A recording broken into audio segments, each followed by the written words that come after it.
ನಮಸ್ಕಾರ ವೀಕ್ಷಕರೇ, ಧ್ವನಿ ಸಂಜೆ ವಾಹಿನಿಗೆ ಸ್ವಾಗತ.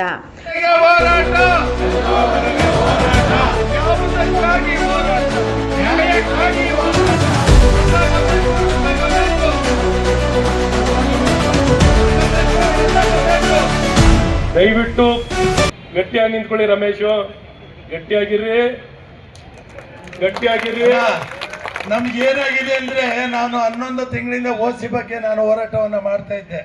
ಹಲವಾರು ಸಭೆಗಳಲ್ಲೂ ನಾನು ಮಾತಾಡಿದೆ. ಇವತ್ತು ಪ್ರಮುಖವಾದ ವಿರೋಧ ಪಕ್ಷ ಯಾಕೋ ಇದನ್ನು ಮನಸ್ಸು ಮಾಡ್ತಾ ಇಲ್ಲ. ಈ ರಾಜ್ಯದಲ್ಲಿ ಓಸಿ ಪರವಾಗಿ ವಿರೋಧ ಪಕ್ಷವಾಗಿ ಕೆಲಸ ಮಾಡ್ತಾ ಇರೋದು ವಿದ್ಯುತ್ ಗುತ್ತಿಗೆದಾರರು ಅಂತ ಹೇಳ್ತಾ ಇದ್ದೆ. ಕೊಡುವ ಮುಖಾಂತರ ವಿದ್ಯುತ್ ಸಂಪರ್ಕವನ್ನು ಕೊಡಬೇಕು. ಈಗಾಗಲೇ 18/9/2025 ಒಂದು ಕ್ಯಾಬಿನೆಟ್ ಏನು ನಿರ್ಣಯವನ್ನು ಮಾಡಿದ್ದೀರಾ, ಬೆಳಗಾವಿ ಅಧಿವೇಶನದಲ್ಲಿ ಒನ್ ಟೈಮ್ ರಿಲ್ಯಾಕ್ಸೇಷನ್ ಬಗ್ಗೆ ಚರ್ಚೆ ಮಾಡಿ ಸುಗ್ರೀವಾಜ್ಞೆಯನ್ನು ತಂದು ವಿನಾಯಿತಿಯನ್ನು ಕೊಡುವಂಥ ಒಂದು ಆದೇಶವನ್ನು ಮಾನ್ಯ ಮುಖ್ಯಮಂತ್ರಿಗಳು ಅಧಿಕಾರಿಗಳಿಗೆ ತಿಳಿಸಿದ್ರು. ಈಗ ಸೆಷನ್ ನಡೀತಾ ಇದೆ. ಆ ಒನ್ ಟೈಮ್ ವಿನಾಯಿತಿಯನ್ನು ನೀಡುವ ಮುಖಾಂತರ ರಾಜ್ಯದ 16 ಲಕ್ಷಕ್ಕೂ ಅಧಿಕ ಕಟ್ಟಡಗಳಿಗೆ ವಿದ್ಯುತ್ ಸಂಪರ್ಕದಿಂದ ವಂಚಿತರಾಗಿರುವಂಥ ಗ್ರಾಹಕರಿಗೆ ಅನುಕೂಲ ಮಾಡಿಕೊಡ್ಬೇಕಂತ ನಾನು ಸಮಸ್ಯೆ ಕಳೆದ 11 ತಿಂಗಳಿಂದ ಯಾವುದೇ ಕಟ್ಟಡಗಳಿಗೆ ವಿದ್ಯುತ್ ಸಂಪರ್ಕ ಇಲ್ಲ, ಅದೇ ಸಮಸ್ಯೆ. ಹಾಗೆ ರೈತರು ಕೋಳಿ ಫಾರಮ್ಮು ಅಥವಾ ಹೈನುಗಾರಿಕೆ ಇತರ ಕೃಷಿ ಚಟುವಟಿಕೆಗಳಿಗೂ ಸಹ ಓಸಿ ಬೇಕು ಅಂತ ಕೇಳ್ತಾ ಇದ್ದಾರೆ. ಮತ್ತು ಅಲ್ಲಿಂದ ಬಂದರೆ ಸ್ಮಾಲ್ ಸ್ಕೇಲ್ ಇಂಡಸ್ಟ್ರಿಗಳು ಕಳೆದ 11 ತಿಂಗಳಿಂದ ಬೆಸ್ಕಾಂ ವ್ಯಾಪ್ತಿಯಲ್ಲಿ ಅಂದರೆ 8 ಜಿಲ್ಲೆಗಳಲ್ಲಿ ಒಂದೇ ಒಂದು ಸ್ಮಾಲ್ ಸ್ಕೇಲ್ ಇಂಡಸ್ಟ್ರಿಗೆ ವಿದ್ಯುತ್ ಸಂಪರ್ಕವನ್ನು ಕೊಟ್ಟಿಲ್ಲ, ಅದಕ್ಕೂ ಓಸಿ ಬೇಕು ಅಂತ ಹೇಳ್ತಾರೆ. ಸೊ ಇದನ್ನೆಲ್ಲ ಮನಗಂಡು ಇವತ್ತು ಏನಾಗಿದೆ, ಆರ್ಥಿಕ ಪರಿಸ್ಥಿತಿ ಏನಾಗ್ತಾ ಇದೆ, ಲಕ್ಷಾಂತರ ಜನ ಒಬ್ಬರು ಗ್ರಾಹಕರು ಇವಾಗ ಮಾತಾಡುವಾಗ ಹೇಳ್ತಾ ಇದ್ರು, 6 ಕೋಟಿ ಖರ್ಚು ಮಾಡಿ ನಾನು ಕಟ್ಟಡವನ್ನು ಮಾಡಿದ್ದೀನಿ, 7 ತಿಂಗಳು ಮುಗಿದಿದೆ, ನಾವು ಸಾವು ಬದುಕಿನ ಮಧ್ಯೆ ಬದುಕ್ತಾ ಇದ್ದೀವಿ ಅಂತ ಹೇಳಿ.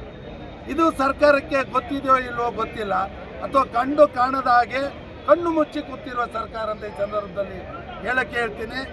ಈ ಒಂದು ಪ್ರತಿಭಟನೆ ಉದ್ದೇಶ ಸರ್ಕಾರವನ್ನು ತೇಜೋವಧೆ ಮಾಡಬೇಕು ಅನ್ನೋ ಉದ್ದೇಶದಿಂದ ನಾವು ಪ್ರತಿಭಟನೆಯನ್ನು ಮಾಡ್ತಾ ಇಲ್ಲ. ಸರ್ಕಾರ ಏನು ನಿರ್ಣಯವನ್ನು ಮಾಡಿದೆ ಅದನ್ನು ಜಾರಿ ಮಾಡಲಿ ಅಂತ ಅವರ ಕಣ್ಣು ತೆರೆಸುವ ಒಂದು ಬೃಹತ್ ಪ್ರತಿಭಟನೆಯನ್ನು ಮುಖ್ಯಮಂತ್ರಿಗಳಿಗೆ, ಸನ್ಮಾನ್ಯ ಇಂಧನ ಸಚಿವರಿಗೆ ಭೇಟಿಯಾಗಿ ನಮ್ಮನ್ನು ಕೂಡ ಬಂದು ಈಗ ಭೇಟಿಯಾಗಿದ್ದೀವಿ ಅಂತ ಅಂದ್ಬಿಟ್ಟು ನಮಗೆ ನಮ್ಮ ಸಂಘದ ಅಧ್ಯಕ್ಷರು ನಮ್ಮ ಗಮನಕ್ಕೆ ತಂದಿದ್ದಾರೆ. ಇದು ಬಂದಂತಹ ಸಭೆಗಳೆಲ್ಲ ಸರಿಯಾದ ಮಾಹಿತಿಯನ್ನು ನಾವು ಸಬ್ಮಿಟ್ ಮಾಡ್ತಾ ಇದ್ದೀವಿ. ರಮೇಶ್ ಅವರು ಹೇಳಿದ್ರು ಅವಾಗ 4/4 ಫಾರ್ ಎಕ್ಸಾಂಪಲ್ ಬೆಸ್ಕಾಂನಲ್ಲಿ 4/4/25 ಕಟ್ ಆಫ್ ಡೇಟ್ ಅಂತ ಮಾಡ್ಕೊಂಡ್ವಿ. ಅಲ್ಲಿ ತನಕ ನೋಂದಣಿ ಆಗಿರೋಂಥದ್ದು, ಅಥವಾ 17/4/24 ಏನು ಸುಪ್ರೀಂ ಕೋರ್ಟ್ ಆರ್ಡರ್ ಬಂತು, ಅದ್ರ ಹಿಂದೆ ನೋಂದಣಿ ಆಗಿರ್ತಕ್ಕಂಥ ಎಲ್ಲ ತಾತ್ಕಾಲಿಕ ಸಂಪರ್ಕಗಳು, ಇಂಥದಕ್ಕೆಲ್ಲ ಒಂದು ರಿಲೀಫ್ ಕೊಡೋದ್ರ ಸಂಬಂಧಪಟ್ಟಂತೆ ನಾವೀಗಾಗಲೇ ಮಾಹಿತಿಯನ್ನು ನಾವು ಸಿದ್ಧಪಡಿಸಿದ್ದೇವೆ. ಸರ್ಕಾರದ ಹಂತದಲ್ಲಿ ಈಗಾಗಲೇ ಹೇಳಿದಾಗೆ ಸೆಷನ್ ನಡೀತಾ ಇದೆ. ನಾವು ಸನ್ಮಾನ್ಯ ಮುಖ್ಯಮಂತ್ರಿಗಳು, ಸನ್ಮಾನ್ಯ ಉಪಮುಖ್ಯಮಂತ್ರಿಗಳು ಹಾಗೂ ಸನ್ಮಾನ್ಯ ಇಂಧನ ಸಚಿವರು ಹಾಗೂ ಉಳಿದಂತಹ 2 ಸಚಿವರು, ಸನ್ಮಾನ್ಯ ಗ್ರಾಮೀಣಾಭಿವೃದ್ಧಿ ಮತ್ತು ನಗರಾಭಿವೃದ್ಧಿ, ಇವುಗಳಿಗೆ ಸಂಬಂಧಪಟ್ಟಂತೆ ಕಳೆದ ಸಲ ಸಭೆ ಆದಾಗ ತಮಗೆಲ್ಲ ಗೊತ್ತು, ಮಾನ್ಯ ಮುಖ್ಯ ಕಾರ್ಯದರ್ಶಿಗಳು, ಅಡ್ವೊಕೇಟ್ ಜನರಲ್ ಅವರು, ಲೀಗಲ್ ಅಡ್ವೈಸರ್, ಪ್ರತಿಯೊಂದು ಸುಮಾರು 10 ಕ್ಯಾಬಿನೆಟ್ ಸಚಿವರ ಹಂತದಲ್ಲಿ ಒಂದು ಸಭೆ ಆಯಿತು. ಹಾಗಾಗಿ ಕೆಲವೊಂದು ಕಾನೂನು ತೊಡಕಿಗೆ ಅವ್ರಿಗೆ ಸರ್ಕಾರಕ್ಕೆ ಮಾಡಬಾರ್ದು ಅನ್ನೋದು ಖಂಡಿತ ಇಲ್ಲ, ತಮಗೆಲ್ಲ ಗೊತ್ತಿದೆ. ಈಗ ಇನ್ನೊಂದು ವಿಚಾರ ಬಂತು.